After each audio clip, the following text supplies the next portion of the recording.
Personal loan வாங்கிட்டு நிம்மதியாக தூங்க முடியலையா? ஒரு சின்ன தப்பு உங்கள் மொத்த ஃபேமிலியையும் கடனாளி ஆக்கிடும். நிறைய பேர் பர்சனல் லோன் ஈஸியாக கிடைக்குதுன்னு வாங்கிடுறாங்க. ஆனால் திடீர்னு வேலை போச்சுன்னா இல்லை துரதிர்ஷ்டமாக ஏதாவது நடந்துச்சுன்னா அந்த இஎம்ஐ யார் கட்டுவா? இங்கே தான் ஒரு பெரிய சிக்கல் இருக்குது. யோசிச்சு பாருங்கள். உதாரணத்துக்கு டேவிட்டுங்கிறவர் அவரோட தங்கச்சி கல்யாணத்துக்கு 5 லட்ச ரூபா பர்சனல் லோன் எடுக்கிறாரு. திடீர்னு அவருக்கு ஒரு ஆக்சிடெண்ட்டோ அல்லது ஒரு பெரிய வியாதியோ வந்து அவருக்கு வேலைக்கு போக முடியலைன்னா அந்த 5 லட்ச ரூபா லோனை அவங்க வயசான அப்பா அம்மா தான் கட்டணும். இது எவ்வளோ பெரிய பாரம்! இதை தடுக்க தான் பர்சனல் லோன் ப்ரொடெக்ஷன் பிளான் இருக்குது. நீங்கள் லோன் வாங்கும்போதே இன்சூரன்ஸையும் சேர்த்து வாங்கிட்டீங்கன்னா உங்களுக்கு வேலை போனாலோ அல்லது துரதிர்ஷ்டமாக ஏதாவது நடந்தாலோ இன்சூரன்ஸ் கம்பெனி உங்கள் பேலன்ஸ் லோனை முழுசாக பேங்குக்கு கட்டிடும். உங்கள் ஃபேமிலிக்கு எந்த ஸ்ட்ரெஸ்ஸும் இருக்காது.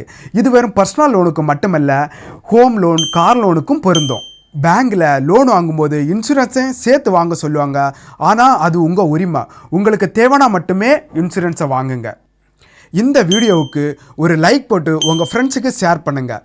மறக்காமல் சப்ஸ்கிரைப் பண்ணுங்கள்.